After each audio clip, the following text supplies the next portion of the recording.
Ini ulun coba This call is now being recorded. Nah, sudah. Sudah, Bu. Oke. Ibu ulang sedikit ya. Oke.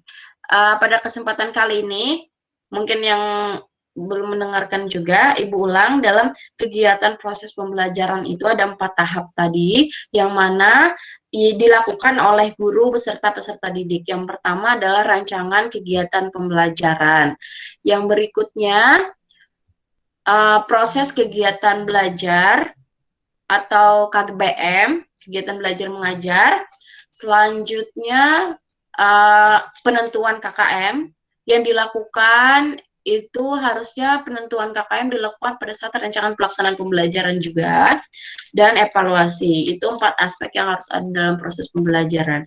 Setelah evaluasi, kalau ternyata di dalam kegiatan belajar mengajar atau hasil dari evaluasi belajar itu tidak sesuai harapan yang diinginkan, sesuai dengan rancangan RPP, Anda akan masuk lagi kepada tahap remedial.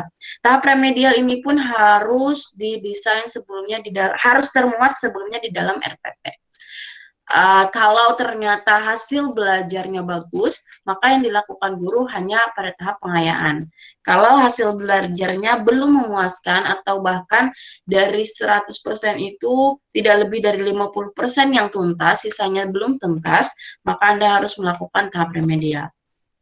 Nah, saya kembali di tahap RPP itu sebelumnya guru harus merancang kegiatan pembelajaran guna mencapai KKM yang diharapkan.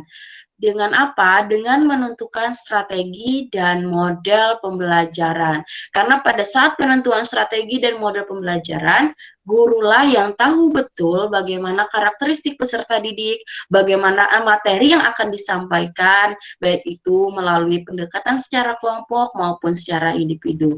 Tidak lepas dari kegiatan kelompok maupun individu, guru harus betul-betul mendesain penyampaian kegiatan belajar itu secara konstruktif, berstruktur, sehingga apa yang diharapkan nanti pada tahap evaluasi dapat tercapai. Jadi guru itu baiknya tidak lepas dari satu rangkaian kegiatan yang telah disusun di dalam RPP. Pada tahap KKM, KKM ditentukan oleh bisa satuan antar guru kelas, yang mana itu sudah ditentukan atau disepakati secara bersama melalui rapat koordinasi misalnya. Penentuan KKM setiap sekolah itu berbeda-beda, ada yang 65 KKM-nya, ada yang 70, ada bahkan 75, sesuai dengan kemampuan pertama, kemampuan peserta didiknya. Mungkin ternyata karakteristik kelas di dalam kelasnya itu anak-anaknya memang cepat, misalnya di ranah kognitif. Nah, berbicara tentang kurikulum 2013, ketuntasan belajar ya. Ketuntasan belajar ini bukan hanya dilihat dari ranah kognitif saja, tetapi ada ranah psikomotorik dan afektif dan psikomotorik. Bagaimana menentukan afektif dan psikomotorik? Ini kita berbicara lagi bagaimana kita menentukan atau mendesain indikator. Nah, indikator ketercapaian yang diharapkan pada ranah afektif dan psikomotorik itu disusun berdasarkan rubrik. Jadi secara umum ketiganya ini harus memiliki ketuntasan belajar. Ada standar yang telah ditentukan oleh guru, kriteria ketuntasan minimum itu kalau berbicara di ranah kognitif, karena basisnya adalah soal untuk mengetahui sejauh mana pengetahuan yang telah didapat oleh peserta didik, sehingga guru itu betul-betul mendesain, melakukan pembelajaran berdasarkan RPP yang telah disusun dan berdasarkan evaluasi yang nanti akan diberikan kepada peserta didik. Kembali lagi, strategi yang digunakan di sini, baik itu strategi kelompok maupun individu. Jika Anda menggunakan strategi kelompok, Anda jangan sampai lepas dari rangkaian pembelajaran yang ingin dicapai tadi. Mohon maaf sebentar.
Oke, mohon maaf tadi sebentar.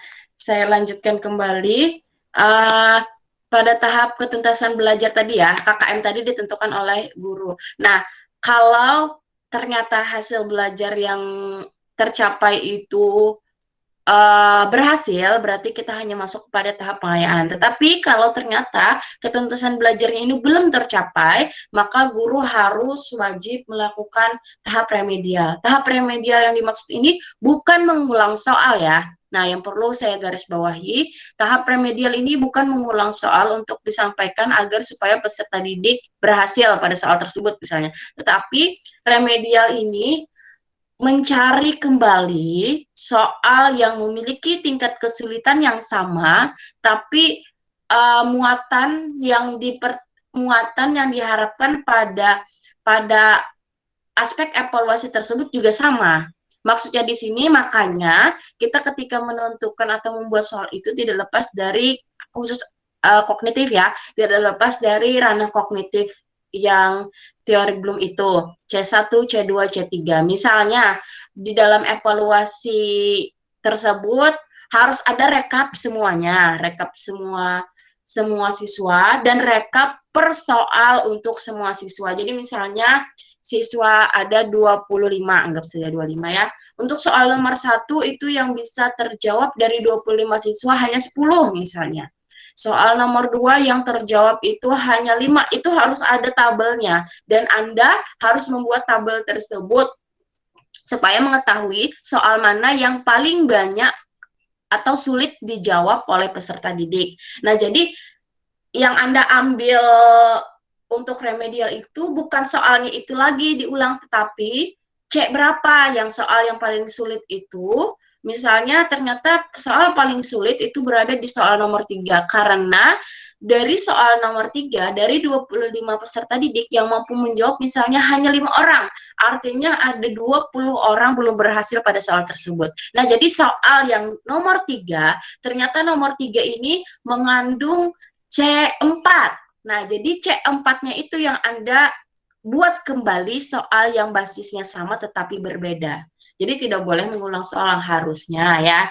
Yang perlu kita pahami bersama, esensi evaluasi itu atau remedial itu tidak mengulang soal. Kalau mengulang soal itu percuma, kita kan mau menggali pengetahuan peserta didik, bukan mengulang pengetahuan yang apa ya, istilah evaluasi itu kan mereview sejauh mana kemampuan atau terimaan peserta didik dalam kegiatan tersebut.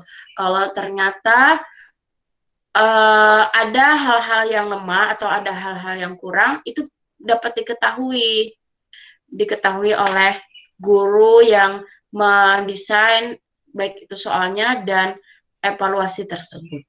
Mungkin sampai di sini dulu ada yang ditanyakan. Izin bertanya, Bu. Silakan.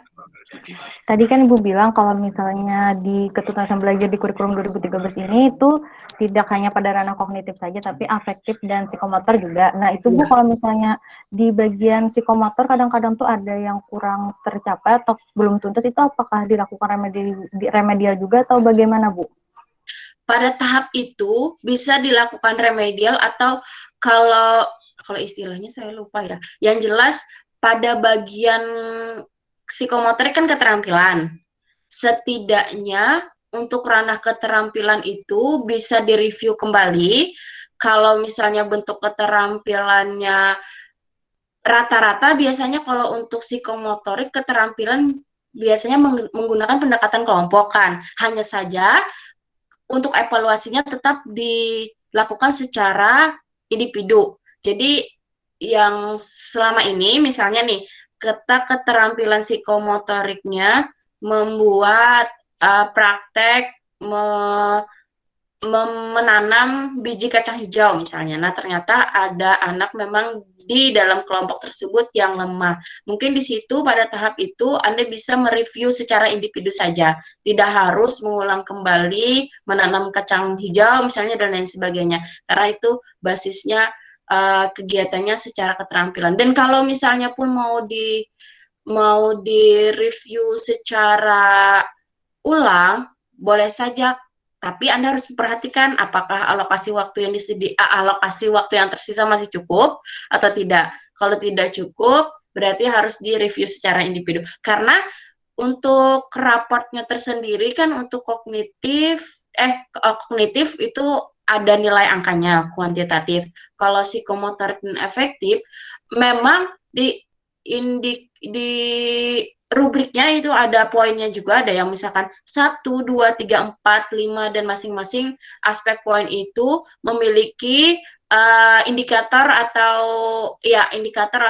aspek yang diinikan. Misalkan aspek 1 belum berkembang dengan baik jika anak bla bla bla bla bla. Nah, pada bagian itu kan nanti tertuliskan di raport itu berupa deskripsi. Nah, jadi sebenarnya kembali ke guru kelas, kalau misalnya sempat dilakukan remedial, silahkan dilakukan, tetapi kalau ternyata waktu yang ditentukan belum cukup, berarti Anda harus review secara keseluruhan saja. Jadi secara keseluruhan bisa Anda jelaskan secara umum kembali, tapi terarah untuk semua kelas, tapi terarah kepada bagian-bagian tertentu atau siswa-siswa tertentu, seperti itu. Yang paling utamanya itu adalah di kognitif, karena KKM kriteria ketuntasan minimal itu berada di kognitif karena sifatnya dia mengukur angka. Nah, seperti itu, Rida. Mudah-mudahan bisa dipahami. Ada lagi pertanyaan dari rekan-rekan yang lain?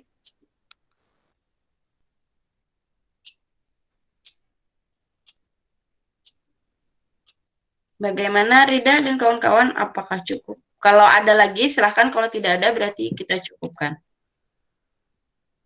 Inggi Bu, sepertinya cukup Bu. Terima kasih banyak Bu atas jawabannya tadi. Oke, terima kasih untuk semuanya.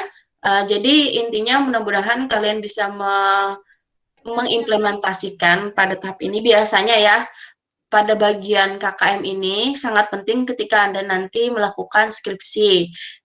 Ada dosen penguji atau pembimbing yang menanyakan di mana Anda dapat KKM. Nah, KKM itu pun biasanya ini harus satu pertemuan lagi. Untuk mengukur KKM itu secara umum Anda bisa sambil sharing dengan guru-guru yang praktisi di lapangan, bagaimana menentukannya. Itu ada kriterianya tersendiri. Biasanya guru-guru tersebut entah dihitung dari KKM sebelumnya atau rumus yang seperti apa, itu pada tahap itu. Tapi kalau misalkan di dalam skripsi nanti, Anda hanya perlu mengikuti koordinasi kepada guru kelas. Bu, di sini KKM-nya berapa? Misalnya di situ KKM-nya 65. Tetapi dilihat kemampuan peserta didik, Bu, kami kan di sini mau penelitian misalnya. Karena penelitian ini harapannya meningkatkan apa yang Anda teliti, baik itu meningkatkan ranah kognitif atau aspek lainnya. Anda boleh menanyakan jika seandainya saya naikkan menjadi 70, boleh, karena itu basisnya penelitian, Anda kan mau meningkatkan. Nah, itu dikoordinasikan dengan baik saja ke guru kelas setempat. Misalkan mau 70, kira-kira seperti ini loh Bu. Nah, itu dikonfirmasi ke gurunya. Jika gurunya ACC, silahkan lakukan. Dan ketika ternyata pada hasil kegiatan pembelajarannya itu, anak masih berada di posisi 65, artinya jangan Anda turunkan KKM, tapi yang Anda harus perbaiki adalah proses kegiatannya. Jadi yang namanya KKM itu jangan turun, makanya KKM itu ditentukan di awal semester. Biasanya guru menentukan sekian KKM-nya untuk kelas 3 sekian, kelas 4 sekian, dan lain sebagainya. Jadi untuk ranah penelitian bukan menurunkan KKM, penelitian yang bagus itu meningkatkan KKM. Karena harapannya emang ingin meningkatkan apa yang Anda teliti, seperti itu. Itu sih bekalnya nanti, mudah-mudahan dapat realisasi yang baik. Dan yang penting tadi, harus direkap semua hasil belajar per soal, per individu. Jadi ada bikin tabel biasa, bentuknya itu tabel biasa, nama, di atasnya nomor 1, 2, 3, 4, 5 itu soal. Jadi misalnya nomor 1, soal 1 itu skor, dan skornya 1, misalkan tidak berhasil skornya 0, tapi balik lagi Yang namanya tingkat kemampuan kognitif itu harusnya setiap soal itu beda. Misalkan soal nomor 1, kalau benar nilainya 2. Ternyata untuk soal nomor 3, jika dia menjawab benar, itu nilainya 4. Nah, harus ada sebenarnya, itu tergantung dengan tingkat kognitif yang ingin digali pengetahuan kepada peserta didiknya. Mungkin demikian dari saya, mudah-mudahan dapat memberikan manfaat. Terima kasih sekali lagi atas partisipasinya. Saya akhiri. Assalamualaikum warahmatullahi wabarakatuh. Selamat pagi. Waalaikumsalam. Terima kasih. Terima kasih banyak. Terima kasih banyak Ibu.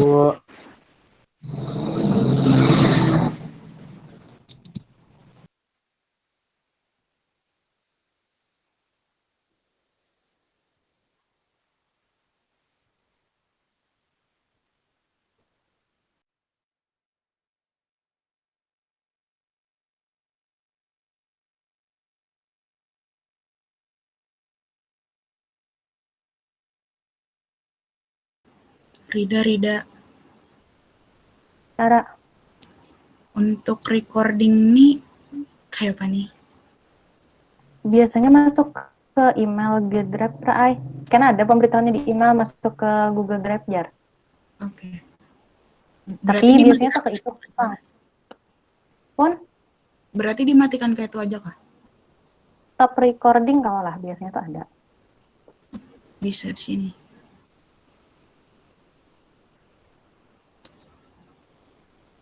Klik stop recording yang di titik 3 tadi, Mbak. Gitu. Titik 3 di bawah, ada klik stop.